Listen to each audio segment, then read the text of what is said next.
दोस्तों नमस्कार। और पीएम न्यूज नेटवर्क और दस्तक दोनों में आप सबका बहुत बहुत स्वागत है। मैं हूं आपका दोस्त मयूर जानी। और आज इस कार्यक्रम में जो विषय पर बात करने वाले हैं वो फिर से देश में जो है चर्चा का कारण बना हुआ है। वो है राहुल गांधी साहब की ब्रिटेन की यात्रा और फिर वहां कैम्ब्रिज में जाके उन्होंने जो अपना फिर एक बार जो भाषण दिया है वो भाषण कई बार ये समझ में नहीं आती है, या तो समझते हम लोग कोशिश लगातार करते रहते हैं कि ये 4000 किलोमीटर चलने के बाद एक एक थोड़ा अच्छा अपने खुद के लिए माहौल बनाने के बाद क्या ये सिर्फ यही प्रॉब्लम है कि उनकी ऑरेटरी ठीक नहीं है या कुछ और है? क्योंकि जो फिर वो बोले हैं, बोलने का मकसद मैं ये मानता हूं कि इंडिया को, भारत को कहीं बदनाम करने का नहीं हो सकता है। अगर वो होता तो फिर वो अब तक का उनका जो चाल चलन चरित्र कुछ और ही होता। लेकिन जिस तरह से वो बोलते हैं या जिस तरह से फिर उसका इंटरप्रिटेशन होता है उसका, वो कुछ ऐसा होता है कि फिर वो फंस जाते हैं और फिर वो टिप्पणियां निंदा होती है कि अब देखिए फिर से विदेश में घूमने चले गए और ये सब बोला, जिससे देश की आबरू जो है, इज्जत जो है, उस पर दाग लग जाता है या तो उसको उसको धूमिल किया जाता है। तो इसी मुद्दे पर बात करने के लिए बहुत ही वरिष्ठ पत्रकार है आनंदवर्धन सिंह साहब, हमने उनको आज आमंत्रित किया है। उन्हीं से बात करके हम समझने की कोशिश करेंगे कि आखिरकार राहुल गांधी साहब जो है उनका ये कोई बेसिकली इश्यू है क्या, और इन्होंने जो स्पीच दी है कैम्ब्रिज में एक्चुअली उसको सही अर्थ में कैसे देखना चाहिए। सिंह साहब आपका बहुत बहुत स्वागत है 4PM नेटवर्क पे और दस्तक पे। तो ये प्रस्तावना में मैंने बात कर ली, आपने सुनी होगी। क्या समझा जाए? ये कह रहे हैं कि मेरी बात रिकॉर्ड की जा रही है, चलिए ठीक है। कह रहे हैं कि भारत में मीडिया और लोकतंत्र के जो जो ढांचा है उस पर हमला हो रहा है। और ये भी कहा कि सब हर चीज जो है वो उस पर रिस्ट्रिक्शन आ गया है। संसद हो, प्रेस हो, न्यायतंत्र हो, ये लोकतंत्र के लिए एक जरूरी ढांचे को माना जाता है, ढांचा माना जाता है। कह रहे हैं कि सबको जो है वो बिल्कुल रिस्ट्रिक्टेड कर दिया गया है। फिर एक अजीब सी बात कही उन्होंने कि कश्मीर की यात्रा जब हो रही थी तो वो गए तो कोई किसी से मिलाना चाहता था, कहा कि ये आतंकवादी है, ये भी आपसे मिलना चाहते हैं। ये जो जिसको कहते हैं ना, उनकी स्पीच का जो ढांचा है उसमें कहीं कोई एक सूत्रता नजर नहीं आती है और फिर इसीलिए मुझे लगता है शायद इंटरप्रेट जो है वो भी उसको गलत तरीके से किया जाता है। कैसे देखते हैं आप? नमस्कार मयूर जी और सभी 4PM और दस्तक के श्रोताओं को का अभिवादन। देखिए, मुझे ऐसा लगता है कि मैं इसको थोड़ा एक डिफरेंट पर्सपेक्टिव से देख रहा हूँ। इसके दो तीन हिस्से अलग अलग कर दूं। कश्मीर का एक मामला है जिसपे अलग से हम लोग अगर शुरू में उसी से चर्चा की शुरुआत उससे भी कर सकते हैं, चर्चा की शुरुआत राहुल गांधी की स्पीच से भी कर सकते हैं। मैं सबसे पहले तो ये बता दूं, मेरे लिए एक मतलब मैं अगर एज इंडिविजुअल देखता हूं तो मुझे ऐसा लगता है कि एक सुखद आश्चर्य था, it was a pleasant surprise कि देश के नेता को कैम्ब्रिज में इस लेक्चर के लिए बुलाया गया as fellow lecture.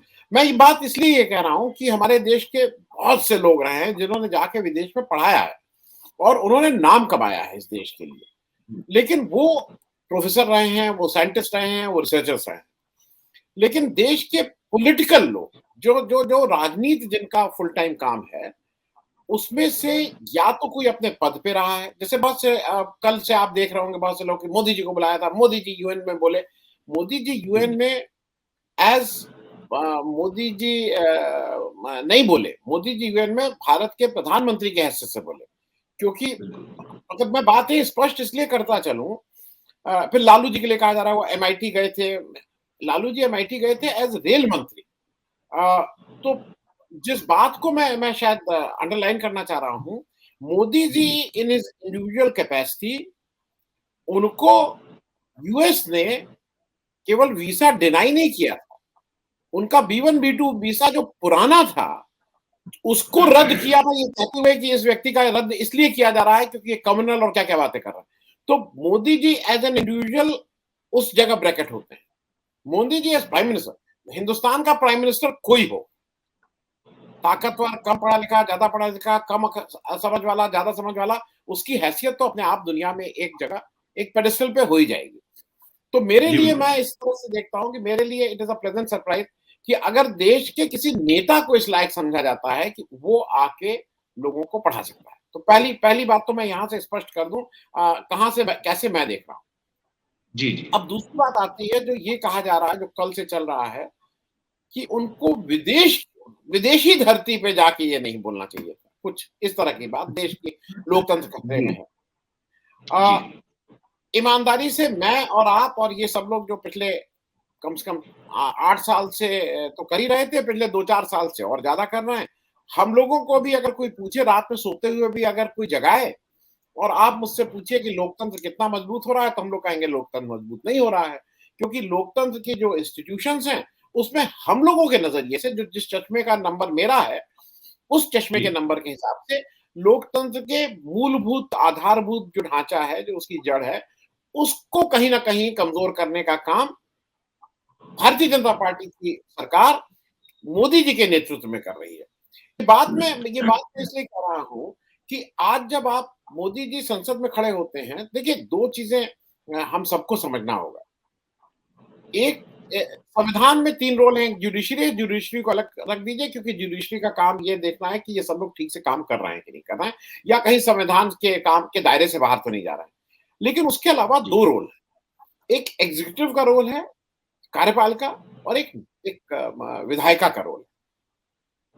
Modi ji जब प्राइम मिनिस्टर हैं, तो ये हमको आपको सबको, वो 101% एग्जीक्यूटिव है, वो 101% कार्यपालिका है, वो विधायिका नहीं है। बिल्कुल।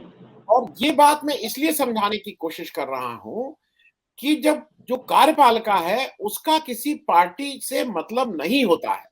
The government of India is a government, is Bharat सरकार है, वो भाजपा बिल्कुल, सरकार नहीं है। और नहीं है। पिछले दिनों में हम लोगों ने बिल्कुल साफ-साफ देखा कि मोदी जी ने उस अंतर को धुंधला नहीं किया है।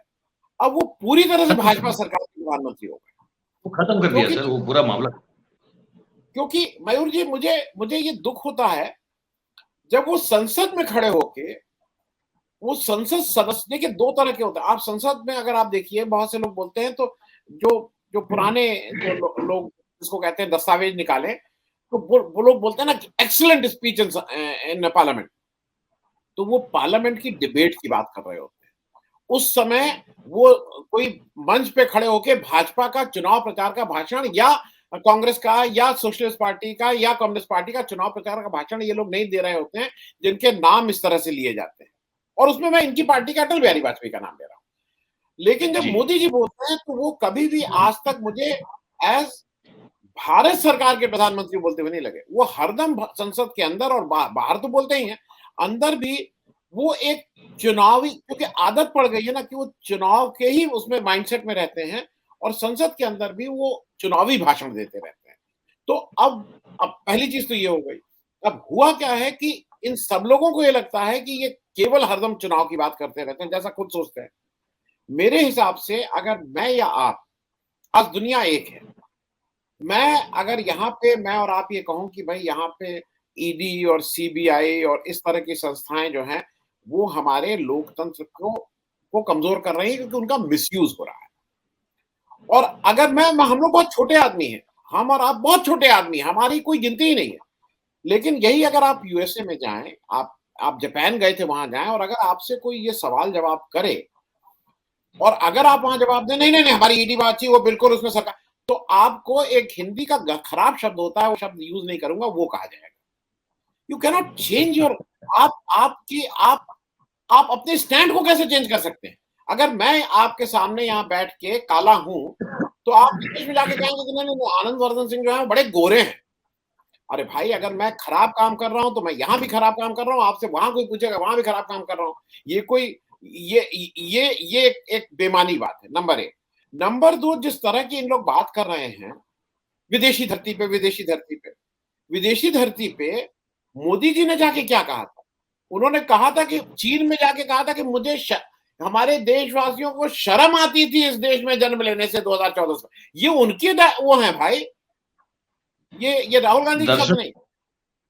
दर्शकों को ये याद करवा देना चाहिए कि जब वो गुजरात के मुख्यमंत्री थे तब वो चाइना गए थे और वहां जाके वापस जब आए तब कुछ उन्होंने जैसे ऐसे कर दिया कि उसने उस समय की सरकार की विदेश नीति को पछाड़ दिया, अपने ही देश की सरकार की विदेश नीति को पछाड़ दिया था और वहां कुछ उस तरह की बातें करके आए थे कि वापस आके जो प्रेस कॉन्फ्रेंस हमने कवर की थी हमको ताज्जुब हुआ कि ये देश के विदेश प्रधान को, विदेश मंत्री को ये जो कहना चाहिए या तो ये सब करना चाहिए, एक राज्य का मुख्यमंत्री कैसे कर रहा है? तो ये सब भूल जाते हैं या भुला दिया जाता है। ये भी एक दर्शकों को बताना जरूरी है। जी तो एक बात ये हो गई जो आपने उसको स्पष्ट कर दिया और दर्शकों तो और मुझे ये लगता है कि अगर आपका, मान लीजिए मैं मोदी जी के पक्ष में कहूंगा, अगर मोदी जी को लगता था कि उस समय की सरकार देश विरोधी काम कर रही है तो वो गुजरात में भी बोलना चाहिए था, महाराष्ट्र में भी बोलना चाहिए था और पीकिंग में भी बोलना चाहिए था। वो क्यों चेंज करेंगे उसको भाई?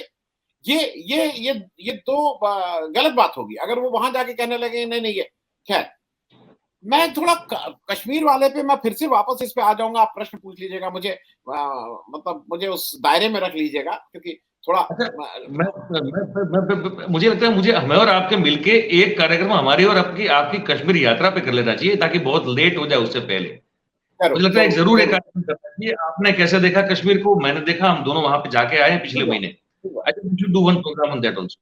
जी कंटिन्यू कीजिए। नहीं मयूर जी, ये हमारी और आपकी मिनिमम, जो लोगों ने इतनी प्यार और मोहब्बत दिया है उसका मिनिमम थैंक यू होगा। अगर हम वो काम नहीं करेंगे तो हम अपने मूल जो हमारा एज अ मानवीय संवेदना है हम उससे चूक रहे हैं। Let me be honest about it. तो वो कोई उनके लिए नहीं, उन लोगों ने जितनी प्यार मोहब्बत और जितने खुले मन से हम लोगों को रिसीव किया उसके it's a very small way of acknowledging, बहुत उनको एक्नॉलेज करने की बात। मैं कश्मीर की बात पे आ रहा हूँ। देखिए मेरा एक लीडर एक ही रहा जीवन में और मैं उनके साथ काम करने का वो था। उस लीडर की अपनी कई उसके परत है और उसमें मैं अभी नहीं जाऊंगा। मैं जॉर्ज फर्नांडिस के साथ मैंने बहुत काम किया। मैं उनके साथ उनकी पार्टी में रहा, नौकरी छोड़ के फिर उस पार्टी का मैं एक पद पे भी रहा। जॉर्ज साहब को जब 89 में कश्मीर मामलों का मंत्री वीपी सिंह सरकार में बनाया गया तो ये एज रेलवे मिनिस्टर जब वहां जाते थे तो ये आतंकवादियों से मिलते थे। ये दिन में मीटिंग चल रही होती थी, गायब हो जाते थे और कहाँ है नहीं पता है। तो ये 6 घंटे बाद 8 घंटे बाद मालूम नहीं किससे किससे मिलके आते थे। क्योंकि एक चीज समझ लीजिए, आप उनको आतंकवादी, देशद्रोही कुछ कहते रहिए, वो हैं, लेकिन अंत में जब आपको इस चीज को सुलझाना है, आज सुलझाइए, 1 साल बाद सुलझाइए, 10 साल बाद सुलझाइए, 100 साल बाद सुलझाइए, मामले तो टेबल पे बैठ के ही सुलझे। आज आप नागालैंड की जो एक सरकार है जो आपसे कहती है आपके प्राइम मिनिस्टर से कि नहीं हम यहां नहीं मिलेंगे, बाहर मिलना पड़ेगा, तो हमारे 3-3 प्रधानमंत्री बाहर जाके विदेश की धरती पे मिलते हैं। मैं सिर्फ कहना ये चाह रहा हूं, ये आप उनसे डायलॉग नहीं बंद कर सकते। अगर इस देश में डाकुओं ने, जिन्होंने नरसंहार किए, जिन्होंने वो किया, अगर उनसे बातचीत हो सकती है, हम लोग मैं ये नहीं कह रहा हूं कि आप आतंकवादी को प्रश्रय दीजिए, लेकिन अगर आपका दिमाग में यह है कि नहीं हमें चीजें सुलझानी हैं, तो मुझे ऐसा नहीं लगता है कि ये राहुल गांधी के डिफेंस में मैं नहीं कह रहा हूं, मैं एक जनरल परसेप्शन की बात कर रहा हूं। एनीवन इन सार्वजनिक जीवन जिसको लगता है कि हमारे यहां से वो वैदिक जी गए थे, हाफिज सईद से मिलके आए थे कि नहीं आए थे, मतलब, और मैं उनके पूरे इंटेंशन को ईमानदारी से मानता हूं कि उनकी नियत इस आतंकवाद को खत्म करने की प्रकाश वैदिक जी की थी। उसमें तो आप बात तो करेंगे ना, आप बिना बात किए आप मामले को सुलझाएंगे कैसे? आप इस सब नारों से कि मर जा मोदी, मत जा मोदी, ये सब करके आप अपना एक चीप पब्लिसिटी कर सकते हैं, लेकिन जब हार्डकोर बार्गेनिंग है तो ये वेद प्रकाश वैदिक ने तो जाके हाफिज सईद को किया था। तो अगर कोई ये कह रहा है कि मुझसे कोई मिलना था, हम और आप जहां गए थे, हम लोग कश्मीर गए थे, उस पर कश्मीर वाले उस पर चर्चा करेंगे। बहुत सी ऐसी जगहें थी जहां पे लोगों ने कहा था कि मत जाओ। मैं उसको किसी और दिन बात करेंगे। हमारे जो वो कार्यक्रम करेंगे अलग से। जी इसलिए कश्मीर को यही कर रहा है और मेरे हिसाब से अगर उन्होंने कहा तो इसमें कहीं पे भी लेश मात्र कोई चीज नहीं। अगर डायलॉग नहीं होगा तो किसी भी समस्या का समाधान नहीं होगा। बात सही है। तो वो तो कोई भी चीज डायलॉग से ही आखिरकार होती है, बाकी फिर जब अब युद्ध की बात करते हैं, चाहे वो देख रहे हैं 1 साल से रशिया यूक्रेन का चल रहा है, क्या समाधान निकल रहा है? या अगर निकल हमने सर्बिया, बोस्निया का वो दौर देख लिया है 90s में। पता नहीं अभी तो ये जो यंग व्यूअर्स हैं उनको तो कितने को इस बारे में पता है कि 90s में क्या-क्या चीजें हुई है। इराक पर एक जो पहला हमला हुआ, उसके बाद कुवैत पर जो हमला हुआ, उसके बाद समाधान कहाँ निकला, क्या निकला? इराक पर 2000 ये 21वीं सदी की शुरुआत में जब हमला हुआ, उसके बाद कब तक इराक जो है बेहाल रहा। चाहे लीबिया का हाल हो, चाहे कहीं भी जहां हिंसा से तख्ता पलट हुआ हो या सरकारें बनी हो या कोई भी समाधान पाने की कोशिश की गई हो, वो कभी भी कोई कामयाब हुआ होता हुआ हमको नजर नहीं आ रहा है। पैलेस्टाइन वाला संघर्ष हम इतने सालों से देख रहे हैं। तो ये तो हकीकत है, बातचीत अगर जहां होती है तभी कुछ समाधान निकलता है, अदरवाइज तो फिर कैओस ही होता है और कुछ नहीं होता। मैं एक चीज ऐड कर दूं, तालिबान जैसा संघर्ष से भी अंत में जाके आपको टेबल पे बैठ के लोगों को, इस देश के मतलब दुनिया के लोगों को बात करनी पड़ी। तालिबान जो जिसका अगर आप वैसे सोचिए तो कोई रीजनिंग ही नहीं है, वो सुनने ही को नहीं तैयार है, लेकिन फिर भी उनसे के साथ टेबल पे तो बैठना पड़ा ना दुनिया के लोगों को। जी तो कुल मिलाकर तो ये मुझे थोड़ा वापस पटरी पे ले आते रहिएगा, क्योंकि हम आपके कि ये जो फिर राहुल गांधी साहब ने, अच्छा वो तो कैम्ब्रिज गए थे, एज ए फेलो मेंबर गए थे, कैम्ब्रिज में पढ़े हैं ना वो। जी जी, उसी स्थिति से बुलाया गया था उनको। दर्शकों को ये भी मतलब स्पष्ट करना चाहिए। नहीं, इस स्थिति में नहीं, फिर से समझ लीजिए। कैम्ब्रिज देखिए, एक तो ये समझ लीजिए कैम्ब्रिज 1200 मतलब कुछ नहीं मतलब वो पढ़े कैम्ब्रिज में पढ़े हैं, कैम्ब्रिज में पढ़े हैं। बुलाया केवल कैम्ब्रिज में पढ़ने के, मतलब मैं उसको स्पष्ट कर दूं, एक तो 800 साल पुरानी यूनिवर्सिटी है, और जिसने भी यूनिवर्सिटी का मुंह देखा है, हम लोग जा नहीं पाए, लेकिन ऐसा नहीं था कि मेरी इच्छा नहीं थी कि नहीं जाने। वो उसके फाइनेंशियल कारण हो सकते हैं, उसके और कारण हो सकते हैं, उसके उस समय आप नौकरी में आ गए, फिर आप अपने रोजमर्रा की जिंदगी में फंस गए। लेकिन अगर ज्ञान की कहीं बात होती है, अगर हमको और आपको भी, तो शायद कैम्ब्रिज को एक हम बड़े स्तर पे मानते हैं। हम जैसे देश में हम शांति निकेतन को एक बड़ी वो मानते थे, हम वनस्थली को एक बड़ी चीज मानते थे, हम इलाहाबाद यूनिवर्सिटी को बड़ा मानते थे, हम बीएचयू को बड़ा मानते थे। तो उसी तरह से एक आम जो पढ़ाई लिखाई करता है, जो यूनिवर्सिटी में कोई भी यंगस्टर जाता है, लड़का लड़की, कैम्ब्रिज एक उसका एक होता है कि किसी दिन कैम्ब्रिज।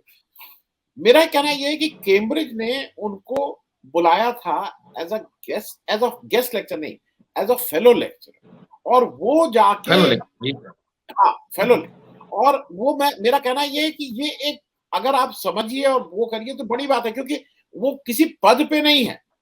वो as foreign minister of India नहीं बुलाए गए थे, वो as leader of opposition India नहीं बुलाए गए थे, वो as Congress president of the largest of the oldest party, I will not say of India, नहीं बुलाए गए थे। ही वाज, एंड जैसा आपने कहा कि वो बुलाए गए थे अपनी इंडिविजुअल कैपेसिटी में, और इसको कोई जितना भी डिमीन करे, इसको कोई जितना भी छोटा करना चाहे, मेरे लिए ये एक बड़ी बात थी। बिल्कुल जी भाई।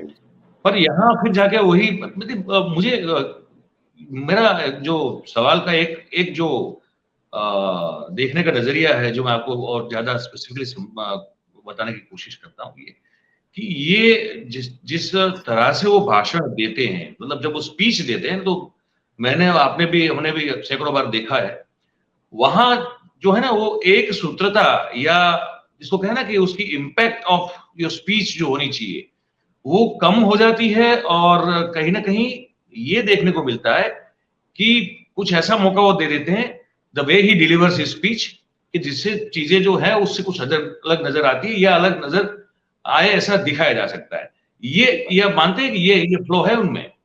नहीं, मैं उसको थोड़ा दूसरे ढंग से, मतलब मैं सिर्फ उस शीशे को साफ करने की कोशिश कर रहा हूं। राहुल गांधी आज से 20 साल पहले जो बात कहते थे, वही बात आज भी कह रहे हैं। देखिए, पहली चीज ये, उन्होंने रफाल की बात हो, चाहे पेगासस हो, चाहे नोटबंदी हो, चाहे जीएसटी हो, चाहे जो हो, उन्होंने एक स्टैंड लिया था, और उस स्टैंड से वो चेंज नहीं हुए थे, और वो स्टैंड बाद में जाके तो गत्वा पूरा हुआ था।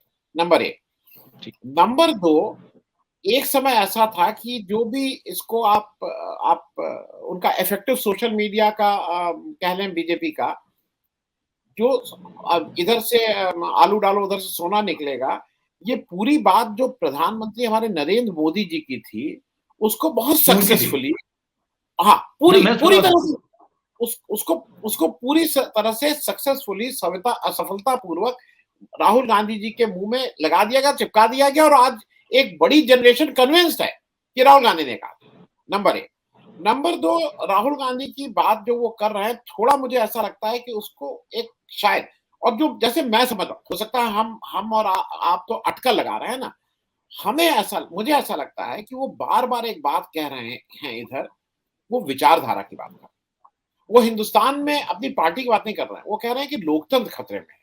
वो दुनिया की बात कर रहे हैं। वो दुनिया में जब कह रहे हैं कि लोकतंत्र क्यों खतरे में है, वो कह रहे हैं लोकतंत्र इसलिए खतरे में है कि असमानता बढ़ रही है। लोग जो ऑर्गेनाइज और अनऑर्गेनाइज सेक्टर के लोग हैं, तो अनऑर्गेनाइज सेक्टर के जो मजदूर हैं, उनका कोई पार्टिसिपेशन ही नहीं है कि ये जो साधन है, संसाधन है, ये जो पैसा है, ये कैसे लगाया जाए। उनका कोई, कहने लगा कि ऑर्गेनाइज सेक्टर में तो साधन लोगों का है भाई, जो मजदूर ट्रेड यूनियन वाले हैं उनसे तो भाई कहीं है कि, लेकिन ये जो अनऑर्गेनाइज सेक्टर के हैं, जो 93% ऑफ दिस कंट्री है, उनका कोई से है ही नहीं। और असमानता बढ़ रही है, और असमानता बढ़ने से लोकतंत्र खतरे में है। पूरी बात यह है, उसको उसको आपको ठीक से समझना होगा। अब इसी जी। बात को वो फिर कहते हैं विचारधारा की बात, और मैं भी इस बात को समझता हूं कि आज मान लीजिए 2024 में लोग क्या कह रहे हैं। लोग ये कह रहे हैं ना कि अगर देखिए, अगर मोदी जी की 230 सीट आ गई बीजेपी की, तो मोदी जी नहीं बनेंगे। तो फिर कोई आता है कहता नहीं 230 नहीं, 210 में नहीं बनेंगे। कोई कहता है नहीं, अगर 199 आ गए ना, तो फिर बीजेपी को चेंज करना पड़ेगा। बिल्कुल। 210, 199, 220, अभी जैसी हालात है, और मैं पूरी हुँ। जिम्मेदारी के साथ कह रहा हूं, उसमें अगर मान लीजिए मोदी जी, बीजेपी की कम सीटें आती, कोई और प्रधानमंत्री बन जाए, बीजेपी इलेक्शन हार जाए, विपक्ष इलेक्शन जीत जाए, और अभी के जो 4-5, जो मान लीजिए राहुल गांधी को छोड़ के, उसमें नीतीश जी हो, चाहे ममता जी हो, चाहे केजरीवाल साहब हो, चाहे केसीआर हो, चाहे कोई हो, ये कोई प्रधानमंत्री बन जाए, और ये सब लोग, आप अभी का सोच लीजिए, सारा विपक्ष उनका मंत्रिमंडल बन जाए, तो क्या कोई, आपको लगता है कि कोई बेसिक चेंज हो जाएगा इस देश के गवर्नेंस में? मुझे ऐसा लगता है कि जो राहुल गांधी हुँ। बार-बार कह रहे हैं कि ये विचारधारा की लड़ाई है। क्योंकि आप एक हुँ। चीज़ और देखेंगे कि अगर ये नए लोग आएँगे, तो कुछ लोग ऐसे होते हैं जो हर पार्टी में ही वो मंत्री रहते हैं, हर पार्टी में ही एमपी, एमएलए रहते हैं, इर्रिस्पेक्टिव। वो बीजेपी है, चाहे बिल्कुल। कांग्रेस है, वो एक एक है, एक एक एक एक एक बड़ा वर्ग ऐसा है, उसका कोई विचार। तो वो जो बार-बार विचारधारा से लड़ने की बात कर रहे हैं, कभी-कभी लगता है कि ये गलत किया। जैसे इस समय आपको भी लगा, बहुत से लोगों को लगा कि भई ये वहाँ जाके ये वाली बात क्यों कही। लेकिन मुझे ऐसा लगता है, हम सब लोगों ने, अगर आपको याद हो, महाराष्ट्र में जब उन्होंने सावरकर का मुद्दा उठाया था, तो एक मत से, इलेक्ट्रॉनिक तो छोड़ दीजिए, इवन सोशल मीडिया में सबने कहा था, यार ये यहाँ नहीं बोलना चाहिए था। अरे महाराष्ट्र में आके क्यों बोलना है? अब हम सब लोगों का मतलब ये था कि उनको यार वोट का नुकसान होगा, यहाँ आके बोलना है, सावरकर जी को महाराष्ट्र में लोग मानते हैं, वोट का नुकसान हो जाएगा। लेकिन वो बोले, और अगर आज उसको आप पीछे मुड़ के देखिए, तो वो बोलना ज़रूरी है। आज इस देश में बोलना, देखिए सावरकर को अगर आप याद करिए ना, हम सब लोग जब बड़े हो, आप मुझसे बहुत छोटे होंगे, हम जब बड़े हो रहे थे, हम वीर सावरकर बोलते थे। हमें उनके इतने डिटेल नहीं मालूम थे। हम मालूम थे कि नहीं, नहीं, वो भी, हम मतलब हम भी जो, क्योंकि हम तो संघ के बैकग्राउंड से आते हैं ना सर, जी, हमारा बैकग्राउंड तो संघ का है। जी, तो जी। हमको भी यही पढ़ा जाता कि ये वीर सावरकर हैं, और उनकी किताबें भी जो है हमको दी जाती थी, हमने पढ़ी भी हुई है। और जी, बात सही है आपकी कि वीर जी। सावरकर पहले कहा जाता था, अब सावरकर, अदरवाइज़ तो पहले वीर सावरकर कहा जाता था। बिल्कुल सही बात। नहीं, और हम उनको, अभी हम अब अभी भी ईमानदारी, वो मैं जो नॉन बच्चा संघ, है वो सावरकर ही कहते हैं हमको, बिल्कुल। नहीं, मयूर साहब, मैं नॉन संघ वाले बैकग्राउंड से आता हूँ, मैं समाजवादी बैकग्राउंड से आता हूँ, मेरे माता-पिता तो कांग्रेस वाले थे। लेकिन मैं फिर भी कह रहा हूँ कि जैसे मुझे अगर कहा जाता है ना कि 10-20 लोगों की फोटो लगाओ, तो उसमें भगत सिंह आते हैं, चंद्रशेखर आते हैं, सुभाष चंद्र बोस आते हैं, गांधी आते हैं, नेहरू आते हैं, पटेल, लेकिन उसमें वीर सावरकर भी आते हैं। ईमानदारी, मैं इसको सार्वजनिक रूप से स्वीकार कर रहा हूँ। लेकिन बिल्कुल, बिल्कुल। इन लोगों ने वो कर करके उनकी जब पोल पट्टी खोलनी शुरू कर दी, तब लगा कि अरे यार, ये आदमी जो माफी मांगता है, ये आदमी जो वजीफा लेता है, ये कैसे वीर सावरकर हो सकता है?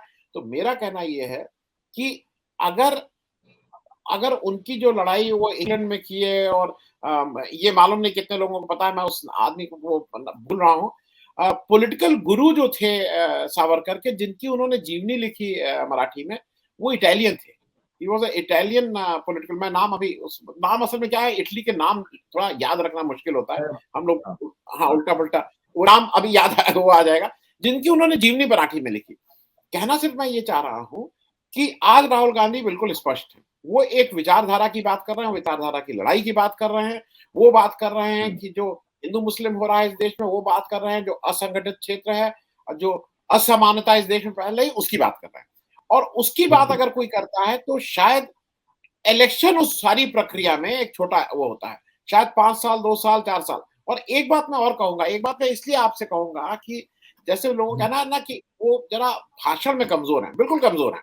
लेकिन याद रखिएगा, हुँ, 2 चीज़ें होती हैं, एक इंटेंट होता है, एक डिलीवरी होती है, एक कंटेंट होता है। हुँ, हुँ, मैं पुराने 2 लोगों का नाम लूँगा और नए 2 लोगों का नाम लूँगा, जिन लोगों ने उनको सुना है। जी। Gandhi as a public speaker was a bad speaker, खराब आवाज़, अस्पष्ट आवाज़, क्योंकि एब्सोल्यूटली। दाँत टूटे हुए थे। आप अगर उनकी रिकॉर्डिंग सुनिए तो क्योंकि दाँत टूटे हुए थे तो आवाज़ भई इवन उच्चारण में even Sardar Patel was not a good orator at all. हाँ, तो इज़ मेरा वेरी कहना वेरी ये है, वेरी मतलब कहते हैं ना कि लेकिन मतलब बड़ा कोई उनकी बात सुन के कोई प्रभावित हो जाए, ऐसा दोनों की ऑरेटरी में था ही नहीं। ना गांधी जी में था, ना सरदार में था। हाँ, और दूसरी तरफ अगर आप सुभाष चंद्र बोस को ले लीजिए तो फायरी ओरेटर, मतलब ओरेटरी करेक्ट, का के मास्टर। उन तो मैं बिल्कुल। जिस जिस रेफरेंस से ये बात बता रहा हूँ, अ, उस रेफरेंस से इसलिए बता रहा हूँ, जैसे एक हाल के दिनों में मैं दूसरा दूसरा नाम लेना, मधुलिमा। अगर आप उनकी बात सुनिए, इतनी सारगर्भित, लेकिन अ, अगर आप वैसे सुनने लगे ना तो वो आपको ये नहीं करते। वहीं जॉर्ज फर्नांडिस अगर वहाँ बैठे हैं और बिल्कुल। सुना दे रहे हैं, तो वो 2000 की भीड़ को भी अपने पीछे ले चल के कहेंगे कि आग लगा दो, तो वो 2000 की भीड़ आग लगा देगी। तो हाँ, ये बिल्कुल। ये ये एक ओरेटरी स्किल होती है।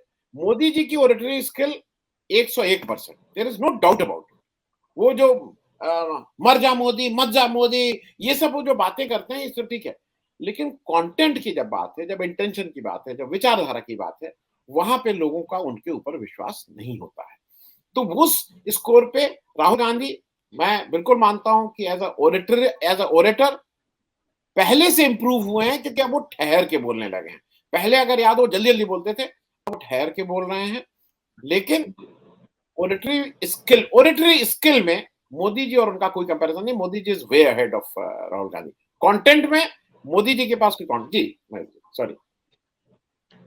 एक तो मैं जो समझ रहा हूँ वो ये है कि जैसे आपने उदाहरण दिया कि महाराष्ट्र में जाके सावरकर के खिलाफ नहीं बोलना चाहिए या ऐसी-ऐसी बातें वोट का पॉलिटिक्स के लिए नहीं बोलनी चाहिए। ही डज़न्ट फॉलो दैट, वो उसको मानते नहीं। मतलब कि एक तरह से ये समझने की अगर कोशिश करें, तो जो प्राथमिक दृष्टि से लगता है वो ये है कि he is preparing himself and Congress for a long battle और may be a long fight.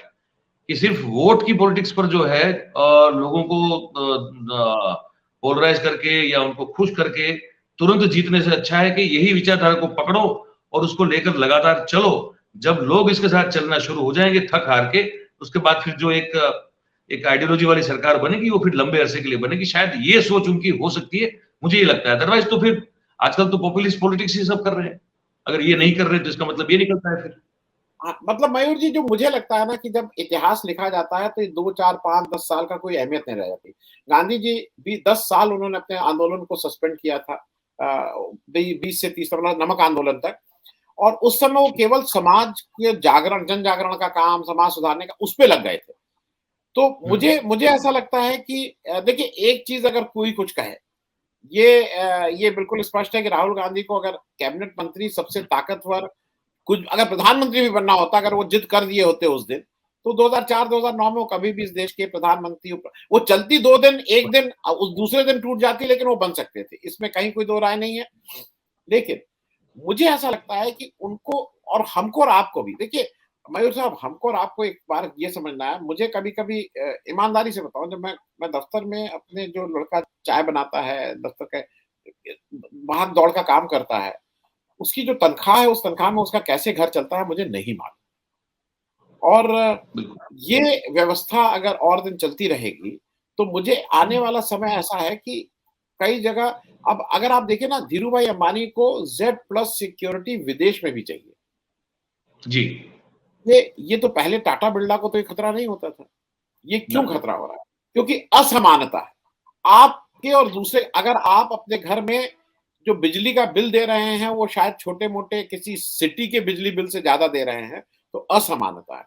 तो मेरे ख्याल में वो मूल प्रश्नों को उठा रहे हैं और एक जन जागरण का काम है। वो कोई कांग्रेस पार्टी से के बियॉन्ड मुझे लगता है। वो कांग्रेस पार्टी के बहुत से लोग ऐसे हैं जो अ, अगर आप देखिए उत्तर प्रदेश में जी, आप आपने ये असमानता और असहनशीलता की बात जब करी अभी, तो अभी मेरे सामने एक रिपोर्ट ऐसे एज एन अपडेट खुली, तो मैंने वो बिल्कुल रिलेवेंट है 2 चीज़ों को लेकर। एक तो राहुल गांधी के बारे में हम बात कर रहे थे कि वो आलू वाली जैसे वो क्लिप चली और कितना वो फेक न्यूज़ था, और धीरज लोगों की कम हो रही है, लोग असहनशील in terms of so many जो आज की स्थिति है उसको लेकर हो रहे हैं, जीवन शैली को लेकर कैसे 2 एंड मीट करेंगे उसको लेकर, तनख्वाह। अब वो रिपोर्ट भी हम कल देख रहे थे कि रोजगार बेरोजगार बढ़ता जा रहा है, ग्रामीण इलाकों में बहुत बढ़ता जा रहा है। ये भी एक रिपोर्ट हम कल देख रहे थे। शहरों में जो लोग हैं उनका कैसे भी गुजारा हो रहा है, मतलब 2 वक्त खाना मिल जा रहा है, लेकिन जो गांव में है वो अगर ये लाभार्थी ना हो तो फिर गुजारा मुश्किल है। ये भी रिपोर्ट आ रहा है सामने। तो हमारे जो सीजेआई साहब हैं, chief justice of India Chandrachud साहब जो हैं, उन्होंने American bar association India conference 2023 में बात करते हुए ये कहा कि सोशल मीडिया का ये जो दौर है, इस दौर में लोगों का धैर्य और सहनशीलता जो है वो रही नहीं है। उन्होंने कहा कि फेक न्यूज़ जो है वो आज की स्थिति में सबसे बड़ा एक गंभीर चिंताजनक, और आगे उन्होंने कहा कि अगर उसको ठीक से नहीं टैकल किया गया तो कोई भी इसके बुरे प्रभाव से बच नहीं पाएगा, और बड़ा कंसर्न जारी किया है चंद्रचूड़ साहब ने अपने आज ये जो वक्तव्य दिया उसमें। तो ये भी देखिए, अब सीजेआई भी खुद जो है और कह रहे हैं कि वो कह रहे हैं कि जज भी अब ट्रोलिंग से बाहर नहीं है, जजेस आर आल्सो ट्रोल्ड। उन्होंने कहा कि वो भी मर्यादा नहीं रही है। That's what he said. Mayur साहब, 2014 का अगर इलेक्शन आप देख लीजिए, तो उस समय वो पीके साहब जो थे, वो इस अस्त्र को, नया जो एटम बम था, सोशल मीडिया का, इन्फ्लुएंसर्स, ट्रोल, ये सब बना के लाए थे, अगर आपको याद है। और 2014 में ये बड़ी बात थी। अच्छा, हम सब लोगों को, जो ट्रेडिशनल लोग थे, उनको लगता था यार इससे क्या, एसएमएस से कहीं कोई चुनाव जीतता है, ये सब हम लोग को बकवास लगता था, ईमानदारी से बताओ। लेकिन बात सही, लेकिन वो 1-2 साल में समझ में आ गया कि नहीं, ये बकवास नहीं है, ये रियल है और इसी से चीजें इन्फ्लुएंस हो रही हैं, हमारे आपके घर में हो रही हैं इस चीज से इन्फ्लुएंस चीजें। तो आज की तारीख में हुआ क्या है कि जिस सीढ़ी को चढ़ के मोदी जी ऊपर गए थे, उनकी दिक्कत क्या हो रही है कि उसी सीढ़ी से उनको नीचे उतरने का रास्ता दिखाई दे रहा है। क्योंकि अब सोशल मीडिया आपने एक हथियार तो दिया, वो हथियार पहले आप कंट्रोल करके कह रहे थे कि नहीं ये एक होता था ना पहले, अगर आपको याद हो, क्रिकेट का मैच होता था तो जिसका बैट होता था वही पहले बैटिंग करता था। वो तो आउट हो गया चला जाएगा। हाँ, अब सबके पास बैट, हाँ, अब सबके पास बैट हो गया है। अब तुम ना, अब आपके बैट से थोड़ा ही है, अब आपने मुझे सिखा दिया तो मैं भी आपके, कुछ लोग सच्ची बात भी करेंगे और अगर आपकी तरफ से 10 झूठ बोलने वाले हैं तो इधर से भी 2 झूठ बोलने वाले हो जाएंगे। तो ये आप थोड़ी, जैसे असल में मोदी जी की और भाजपा की एक दिक्कत क्या है कि हम तो आपके साथ मजाक करेंगे, हम तो कहेंगे मयूर जी ये दाढ़ी क्या है, खुजलाती है, हाँ, और आप मुझसे कह दीजिए कि बाल कहाँ गए तो मैं गुस्सा हो जाऊं, मेरे बाप को काम, मेरी माँ को काम। अरे, तो मैं आपसे मजाक करूं, मैं आपकी दाढ़ी के बारे में मजाक करूं, मैं आपके चेहरे के बारे में मजाक करूं और आप मुझे पलट के थोड़ा सा भी कर दें तो मैं उसको राष्ट्रद्रोह, देशद्रोह, मेरा, ये बेसिकली ये वो लोग हैं। तो मुश्किल क्या है कि इनको ये दूसरा करे तो ठीक है, अरे खुद करे तो ठीक है, दूसरा करे तो सब। तो मुझे ऐसा लगता है कि राष्ट्र ऐसे नहीं चलते हैं। मोदी जी 8-10 साल रहने के बाद भी शायद देश के नेता नहीं हो पा रहे हैं, उनको उसमें उस खोल से निकलना होगा, उसको भाजपा के आवरण से निकल के उनको इस राष्ट्र का नेता होना होगा, जो मुझे अभी लगता है कि अभी उसमें मुश्किल आ रही। चुनाव आप जीत सकते हैं, आप एक ने आप सारे चुनाव जीत सकते हैं, उसमें कोई दो राय नहीं, लेकिन राष्ट्र का नेता बनने में थोड़ा टाइम लगेगा। और दर्शकों को ये भी बता दें कि मैंने जब अपडेट दिया, मतलब मुझे पॉपअप हुआ, हालांकि आज के अखबार में छप चुका है, तो वो आता रहता है ना, पॉपअप्स वगैरह आते रहते हैं, तो बड़ा रिलेवेंट लगा तो मैंने खोल दिया। अदरवाइज ये चंद्रचूड़ जो CGI है, उन्होंने कल ये उद्घाटन किया था 3 दिवसीय जो उनका सेमिनार है अमेरिकन बार एसोसिएशन, वहां उन्होंने कहा था। लेकिन हमको पॉपअप अभी आया तो हमने खोल दिया, रिलेवेंट लगा इसलिए हमने आपको बताया। तो कई दर्शक ये भी कहते हैं कि यार ये तो हो चुका था कल। अरे भाई कल ही हो चुका है, लेकिन अभी रिलेवेंट लगा, हमारे सामने खुला तो हमने इसको उसमें जोड़ दिया। तो ये ना समझा जाए कि हम ही नहीं पढ़ते हैं, नहीं हम सब पढ़ते हैं, हमारा काम पढ़ना है रोज। तो ये है। तो कुल तो सिंह साहब यही कहा जाए, मुझे लगता है कि I think we both are agree upon one thing कि राहुल गांधी साहब में बोलने की कला ठीक नहीं हो सकती है, ये बात अभी भी हम मान सकते हैं। लेकिन इनके इरादे ऐसे तो नहीं हो सकते कि वो कहीं भी जाकर हमारे देश की बदनामी करे या उनको उन पर लांछन लगाने का काम करे या कोई ऐसा काम करे जिससे हमारी छवि धूमिल हो जाए। ये तो वो नहीं कर सकते। और जिस मेरिट पे उनको बुलाया गया था, हम तो उम्मीद करें कि उस मेरिट पे कभी हमारे प्रधानमंत्री, जब प्रधानमंत्री रहते हुए भी, मैं तो ये भी उम्मीद करता हूँ चाहे वो प्रधानमंत्री रहे, लेकिन उनको बुलाने का मेरिट कुछ और हो। ये तो कैम्ब्रिज की फेलोशिप के मेरिट पे गए थे, या देश का अभी कैबिनेट में जो भी हमारे बड़े मंत्रीगण हैं उनको किसी अपने मेरिट पे बुलाया जाए, या तो सत्ताधारी पार्टी में से कोई ऐसा हो जिसको सिर्फ उसकी मेरिट पे बुलाया जाए, ना उनके पद के वजह से। ये भी उम्मीद करते हैं। तो बाकी तो फिर बीजेपी का काम है, ये ट्रोलिंग मशीन चलाते हैं कि क्या कहा, कैसे कहा, देश को बर्बाद कर दिया या बदनाम कर दिया, ये कर दिया, तो ये तो सब चलता रहेगा। लेकिन जो मूल मुद्दा है वो ये है कि उन्होंने जो कहा वो वही कहा, जो उनको ठीक लगता है, जो यहाँ भी कहते हैं वो उन्होंने वहां पे कहा है और वास्तविकता बयान की है। और हम लोग भी तो जब आप हमको सुनते हैं तो हम भी तो यही कहते रहते हैं कि भाई परेशान जो है इसलिए हो रहे हैं क्योंकि चीजें जो है वो ध्वस्त हो रही है, तो चीजें ध्वस्त हो रही है, ये बात भी बिल्कुल सही है। तो सिंह साहब आपने समय निकाला, आपका बहुत बहुत शुक्रिया। ऐसे कश्मीर डायरी पर हमारा एक प्रोग्राम अलग से फाइनल है, वो हम टाइम हम लोग कर लेंगे। तो ये वादा करते हैं हमारा कश्मीर का अनुभव है, विशेष रूप से कश्मीर का, तो उस पर हम दोनों आगे पीछे थे, एक आध दिन का डिस्टेंस था हमारा उनका, तो हमने वो देखा हुआ है, महसूस किया है, वो आपको जरूर पर्सनल एक्सपीरियंस भी आपसे शेयर करेंगे। सिंह साहब बहुत बहुत शुक्रिया, बहुत बहुत धन्यवाद आप जुड़े। थैंक यू भाई। जी जी। तो दोस्तों आनंद वर्धन सिंह साहब थे, पत्रकार तो रहे हैं, वरिष्ठ अभी भी हैं, और साथ में उन्होंने अपना एक पॉलिटिकल एक सफर भी जो है वो किया हुआ है, जर्नी उनकी है राजनीति में। और जिस तरह से वो राजनीति को देखते हैं, जिस तरह से उन्होंने जो एक नजरिया अपने हिसाब से बयान किया कि राहुल गांधी क्यों ऐसी बातें कहते हैं जो हो सकता है शायद पॉलिटिकली ठीक ना हो, चाहे देश में ही क्यों ना बोलते हो, तो उसका एक मकसद ये नजर में आता है कि वो एक लंबी लड़ाई की जो आइडियोलॉजिकल वॉर है उसको लेकर आगे बढ़ रहे हैं।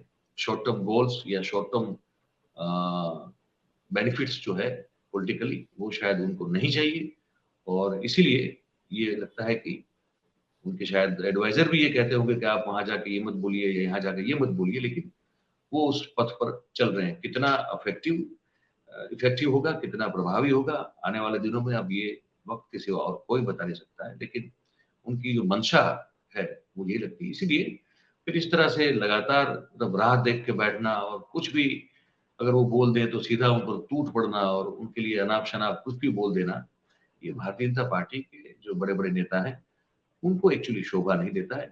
थोड़ा पेशेंस और थोड़ा धैर्य और थोड़ी सहनशीलता और थोड़ा, मैं कहता हूँ कि जेंटलमैनशिप जो है वो उनके लिए भी रखना बहुत जरूरी है। आखिर देश जो है सबका है, किसी एक का नहीं, या किसी एक ने उसको गिरवे नहीं रखा हुआ है ना लिया हुआ है, ये समझ के हमको चलना पड़ेगा। आपको हमारे कार्यक्रम कैसा लगता है आप कमेंट में जरूर बताइएगा हमको, और अगर अच्छा लगता है तो आप उसको लाइक जरूर करें, सब्सक्राइब करें, करवाएं, और शेयर हो सके उतना कीजिए ताकि और भी लोग जो हैं उन तक हमारी बात पहुंच पाए। आप सब हमारे साथ जुड़े, आपका बहुत बहुत धन्यवाद। Thank you very much. नमस्कार।